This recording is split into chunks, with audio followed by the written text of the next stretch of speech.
this loving bond with ourselves, if you're like me, your first conclusion might be it's your own personal weakness.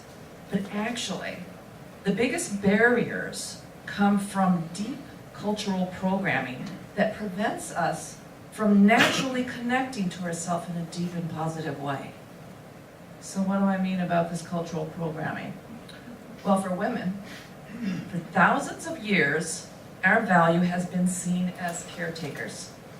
And because of that, we are programmed to believe that everyone else's needs come first. Now, how can you focus on self-care if you are last on your priority list? If taking me time makes you feel guilty, or worse, makes you feel selfish. For men, you are programmed to believe that your feelings are weaknesses. But if you cut off your emotional life, you can't really know yourself, let alone develop that loving, honoring relationship with self. Next is our extremely externally focused society.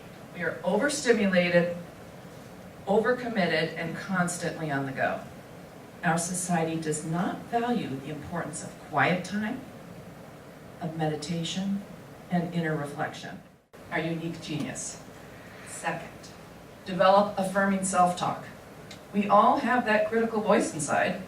We need to develop an affirming voice, consciously, mindfully, that motivates and encourages us. One that can be a balm to the critical voice. We need to become our own best friend. Third, we need to develop self-compassion. We need to be able to be tender and present, kind and patient with ourselves when we're struggling. And once we have strengthened these first three components, we can really take on the fourth. To identify, connect with, and transform the old stories, the false identities, and irrational beliefs that keep us stuck.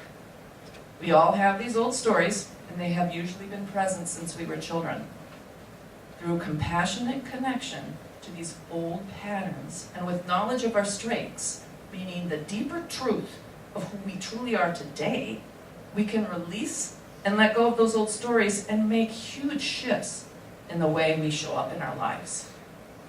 I won't lie, because of the cultural programming, doing this healing work can feel like swimming upstream.